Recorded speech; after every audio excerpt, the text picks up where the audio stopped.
Hello, welcome back students. So today we are going to discuss the very important 5 marks question, that is the fringe width derivation. Okay, the derivation of the fringe width. So in the last class we have discussed about the definition also, and also we have discussed about the conditions for the dark band and the bright band also. Okay, so do you remember the definition? What is the definition is? The distance between the two successive bright bands or the dark bands will be called as a fringe width, or you can call it as a band width. So in the interference pattern, whatever the bright band you are going to take or the dark band you are going to take, the width is going to remain same. Okay. So in the derivation part, it is very important to remember the conditions, because without these conditions, bright band and the dark band conditions, it is not possible to derive the equation. So all of you must concentrate on the derivation part. The derivation is very important. Before that, once again, I am just going to recall the conditions for the bright band and the dark band. So here we are going to use the path difference conditions. Okay, we are not going to use the phase difference. We are going to use only the path difference conditions. Okay. So when I go to refer to the bright band, for the bright band, the path difference delta x is equals to n lambda. Okay. For the path difference conditions, delta x is equals to n lambda. N is the number of the fringe, and lambda represents the wavelength. Okay, wavelength of the light which are going to be used in the interference pattern. Next, the path difference for the dark band. The path difference for the dark band, delta x is equals to 2n plus 1 into lambda by 2. Okay, this is the path difference for the dark band. Delta x is equals to 2n plus 1 into lambda by 2. So these two formulas you need to remember to solve the to derive the equation of the fringe width. Okay, bright band condition and the dark band condition. So to find out the fringe width, you need to find out the two successive bright band or the distance between two successive dark band. That means in this derivation, what we are going to do is, first we have to find out the distance of the nth bright band from the central point. Okay, from the central point, we have to find out the distance of the nth dark band or the nth bright band. By using that equation, you can find out the distance of the second bright band and the distance of the first bright band. Okay, from central point to the distance of the second bright band and the distance of the first bright band. And you have to find out the difference between them. Definitely that will use you the fringe width of the dark band itself. Okay, let us see how we are going to derive the equation. So to derive the equation, we are going to take the ray diagram of the interference pattern. Yesterday we have discussed about the block diagram of the interference pattern, how the waves are going to be superimposed on each other. But for this derivation, we are going to use the ray diagram. Okay, we are not going to take the waveform, we are going to take the rectilinear direction of ray of light of the two light sources. So I think everybody has to remember that derivation here. In the Young's double slit experiment, how many sources we are going to use? Two sources we are going to use. Let us say that this is the two sources I am going to be using here. One light source and this is the another light source.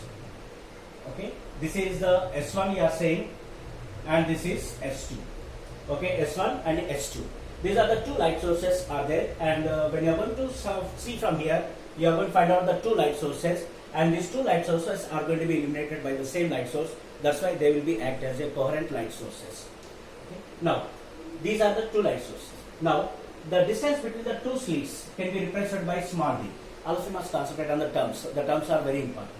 Okay. What is small d represents? The distance between the two slits. After that, we are just going to arrange a screen here. Okay, this is a screen you are going to be arranging here in front of the two slits.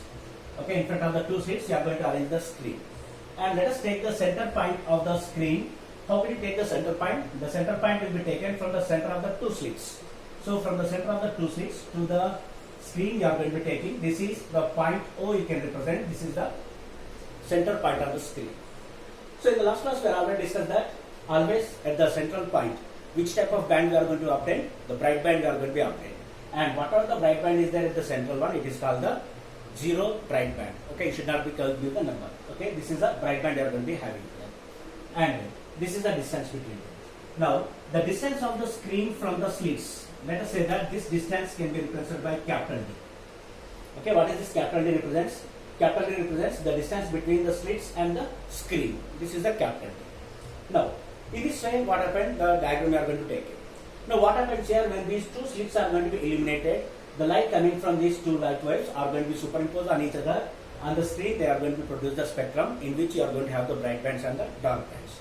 Okay, on the screen, let us locate a point. Okay, this is the screen here. I am going to locate a point P at this place. Okay, I'm going to locate a point P. So when I'm going to locate a point P, then what happened? The light coming from the S1 is going to reach point P, and the light coming from the S2 is also going to reach point P. That means these two light waves are going to be superimposed at that point. When the two light waves are superimposed at that point, then what happened? Maybe the bright band will form or the dark band will form. But at this stage, we don't know that whether we are going to have the bright band or the dark band. But who will decide that whether it is the bright band or the dark band? The path difference. Okay, the distance traveled by the two waves. What is the difference between the distance traveled by the two waves? Will decide that whether this point is the bright band or the dark band. And what is the path difference condition? For bright band, path difference must be equal to n lambda, and for the dark band, the path difference must be equal to 2n plus 1 into lambda by 2. Okay, let us see that. I'm going to take the diagram here. From the S1, the light is going to reach the point P, and from the S2 is also the light is going to reach the point P. Okay, the two light waves are going to be intersecting at that point, and the interference pattern is going to take place. And let us say that this distance can be represented by yn. Okay, so what is this yn represents? So we don't know that which band is going to be produced at that point. That's why this yn represents the distance of nth band. Okay, at this present situation, what are going to consider? The yn represents the distance of the nth band, because up to now we don't know whether it is the bright band or the dark band. That's why let us consider it is a band only. Okay, so which band it is? Nth band. And what is yn represents? The distance of the nth band. From which point to which point you are measuring? From point O to point P. So this distance is represented by yn. Now, we need to find out the path difference here. How can we find out the path difference? To find out the path difference, you need to draw a perpendicular line onto the S2P from the S1 source. So you are just going to draw a perpendicular line here. This is a perpendicular line you are drawing here, and this is how much angle will be there? 90 degrees will be takes place. And let us say that this is O dash. What is that? Will be O dash. And S2 O dash will be nothing but it will represent delta x. Okay, S2 O dash will represent delta x. What is this delta x represents? The path difference. What is the delta x represents here? Path difference. And this angle, whatever the angle is making here, this angle can be represented by theta. What is the angle represented here? This angle will represent theta will be takes place. Now, the same you are going to take in a straight line you are going to take in from the point D to the point P. So, if you are going to take the point D to the point P, it is going to be reaching at this point. And whatever this angle is there, this angle is also equals to theta. Because if this angle is equals to theta, then definitely this angle is also equals to theta will be takes place. Okay, this is the diagram part we are going to be refer for the derivation part. So I already told you many times in the ray optics and the wave optics, if you are going to do the derivation part, you must concentrate on the diagram part. If you can understand the diagram, then it will becomes very easy to understand the derivation part also. Okay, once again see what is going to be happens here. First, we are going to taking the two slits S1 and S2, which are separated by a small distance d, small d. Okay, don't be confused between small d and capital. Small d, distance between the slits. After that, you are going to arrange the screen exactly in front of the slits. At what distance you are arranging? At a distance of capital D. After that, you are going to locate the center point on the screen, where obviously you are going to get the bright band. After that, you are going to locate a point P, which is at a distance of yn. What is yn represents here? Distance of nth band. At this stage, we don't know whether it is the bright band or the dark band. That's why we are just going to call it as a distance of nth band, yn. What is the point will be? P. Now what happens here, the two light waves are coming here, is going to be intersect at this point to produce the interference pattern. So to find out the path difference, we are going to draw a perpendicular line S2 O dash, which will give you the delta x, that is the path difference. Okay. Now, after that, you are going to refer to this angle is theta. Okay. If this angle is theta, then definitely this angle is also equals to theta. Okay. And what is the theta represents here? S1, S2 and S2O, this theta. And remember that this angle will be very small, because obviously what happened, the distance between the slits we are going to be arranging very nearer to each other. Whenever the distance between the slits decreases, then definitely what happened, theta value is also going to be decreases. So that's why theta value will be very small.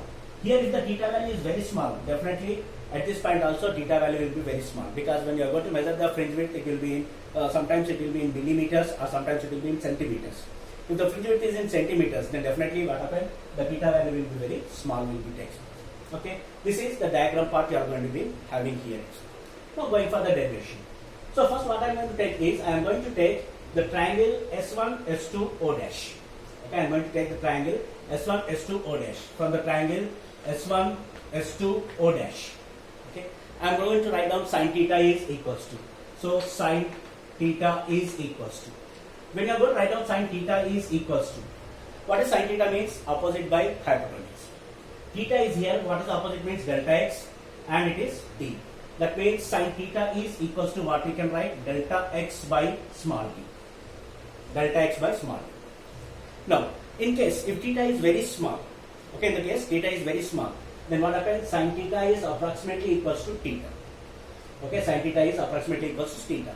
So that implies what you can write? Theta is equals to delta x by small d. You can call it as equation number 1.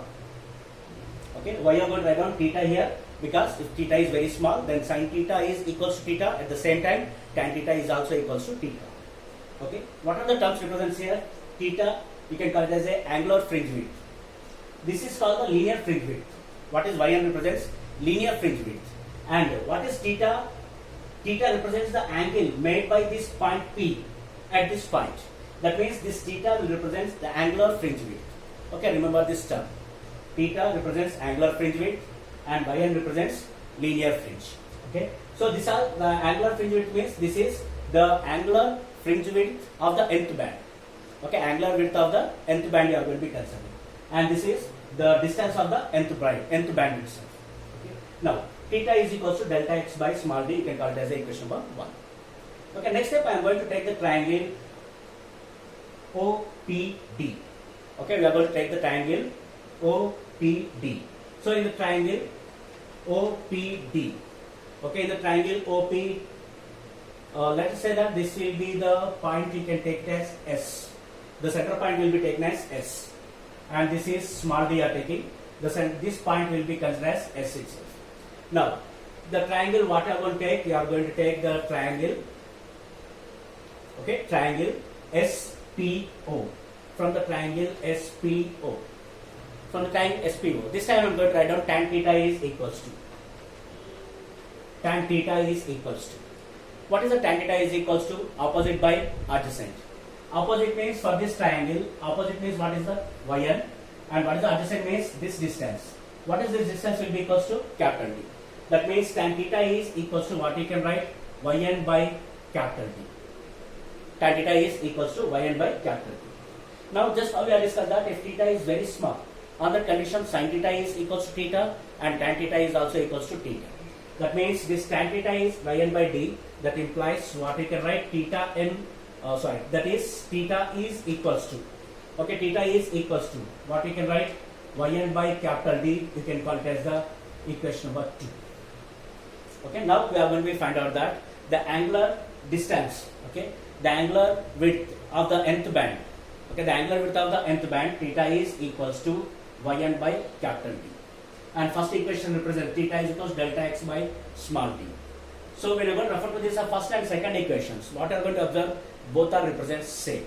So that's why what happens? You are just going to compute them. Okay, you are just going to equate them.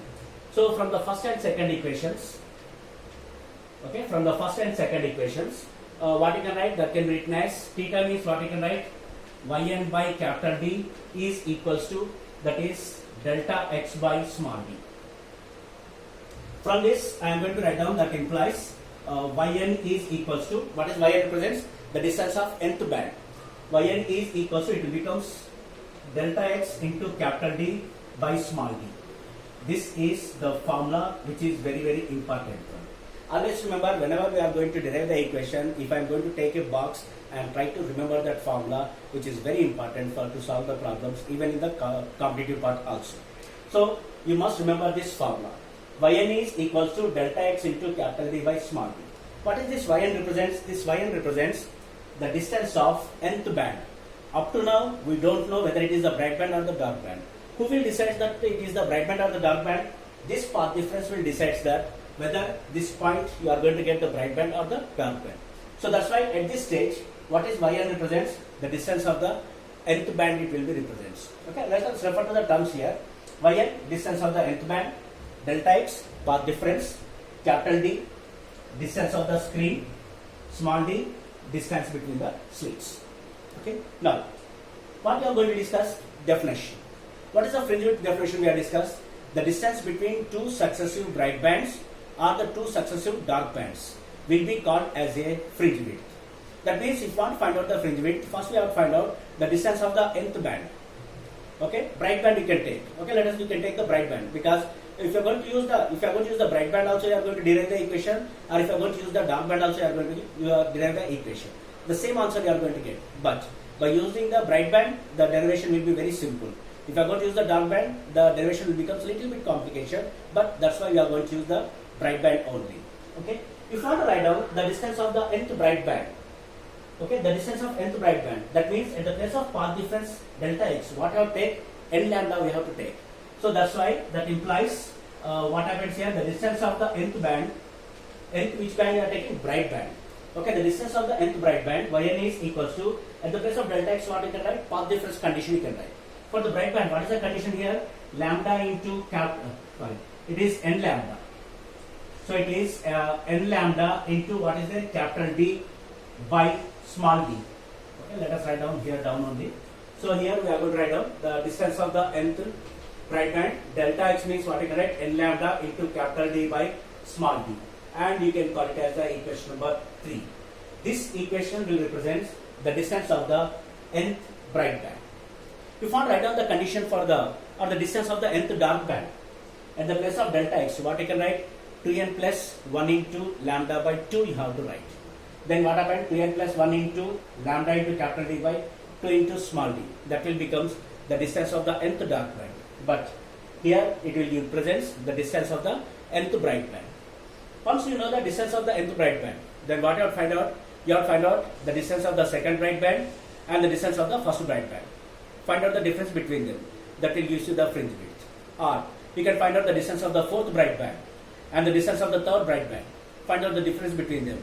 That will give you the fringe width, because you have to find out the difference between two successive bright bands, whatever the bright bands you may take. So to derive that equation, we are going to take the second bright band and the first bright band. Okay. So here I am going to write down here. Okay, I am going to write down the distance of the first bright band. The distance of the first bright band Yn is equals to, first bright band you are taking means, what does that mean? At the place of n, what I am taking? 1. If you are writing n, at the place of n, if you are writing 1, here it becomes 1. 1 into lambda, lambda. So it becomes lambda into capital D by small d. This is the equation number 4. After that, find out the distance of the second bright band. The distance of the second bright band means y2 is equals to, at the place of n, what I am writing? 2. That means at the place of n, what you can write? 2 you have to write. So that means it becomes 2 lambda into capital D by small d. Y2 is equals to 2 lambda into capital D by small d. This is the equation number 5. Okay. Now we have derived the equation of the distance of first bright band and the distance of second bright band. Are these two are the successive bright bands? Yes, these are the two successive bright bands because they are very near to each other itself. Y1 and Y2. And how can you find out the fringe width? Fringe width means the difference between the two successive bright bands and the dark band. That's why here we are going to simplify here. The fringe width can be represented by beta. So the fringe width beta is equals to, okay, the fringe width beta is equals to, what you can write? You can write y2 minus y1. Beta is equals to y2 minus y1. Go and substitute the values here. Beta is equals to, y2 means how much it is there? 2 lambda into capital D by small d minus, what is y1 is there? Lambda into capital D by small d. Okay. Simplify. Lambda into capital D by small d will be taken as common. 2 minus 1. How much? 1 you are going to get. That implies what is beta is equals to lambda into capital D by small d. This is the formula to find out the fringe width. Okay. The fringe width beta is equals to lambda into capital D by small d. The formula is very, very important to solve the problems. Okay. Refer to the terms here. Beta represents fringe width or the bandwidth, and lambda wavelength of the light, which is used in the interference pattern. Capital D, distance of the screen. Small d, distance between the slits. Okay, this is the fringe width derivation. Okay, remember the process. The process will be very simple and very easy. Okay, in your textbook there is a different method is there, so that will be little bit complicated. This is the easiest way. All of you must follow this method itself. Okay. So listen once again here. First you are going to take S1, S2, O dash. You are writing sin theta is equals to, then you are going to get theta is equals delta x by d, small d. After that you are going to take S, P, O triangle, and you are writing tan theta is equals to, and you are going to get theta is equals to yn by d. Equate both the equations. You are going to find out the distance of nth band. After that, write down the bright band condition delta x. Then it will becomes the distance of the nth bright band. Okay. So you must remember this formula also. Okay. This is also very important one to solve the problems. Okay. This is the distance of nth band. And what is this? This is the distance of nth bright band. Okay. So this is the formula. From this one you can find out the distance of the first bright band and the distance of the second bright band, and here you are going to subtract them. You are going to get the beta value. Beta is equals to lambda into capital D by small d. Can I tell you what are how the bandwidth or the fringe width will be depends. How can you increase the fringe width? If you want to increase the fringe width, what are the changes you have to do? Okay, 3 changes you can do. First one, you can increase the wavelength. Okay, that means if you can increase the wavelength of the light which are using the interference pattern, then immediately what happens, the fringe width is going to be increases. Next one, distance of the screen. That means if you are going to increase the distance of the screen from the slits, then also what happens, the fringe width is going to be increases. Third one, small d, inversely proportional. That means the distance between the slits should be very small. That's why earlier I told you that the distance between the slits will be very small. Why we are taking very small distance between the slits? Because whenever the distance will be very small, then only what happens, you are going to get the clear interference pattern. Why the clear interference pattern will becomes? Because the fringe width will be more. If the fringe width will be large, then what happens? You can clearly see the fringes. So that's why the distance between the slits will be very less. Okay. So remember that beta is directly proportional to lambda and capital D and inversely proportional to small d. Okay. This is the derivation of the fringe width, which is very important for 5 marks question. If the 5 marks question is there, first you have to write down the definition. Okay, the distance between the 2 successive bright bands or the 2 successive dark bands is called the fringe width. What is the symbol? The symbol is beta. After that, you need to draw this diagram and you have to explain. Okay. So all of you don't forget to make the notes of these derivations, or the 5 marks derivations or the 3 marks derivations. Whenever they are coming, we are explaining. Okay, whenever you are getting the free time, just revise them and you can make the notes. It will be more helpful for you to revise the topics. Okay, that's all for today. We are going to see in the next class with the next topic. Okay, thank you.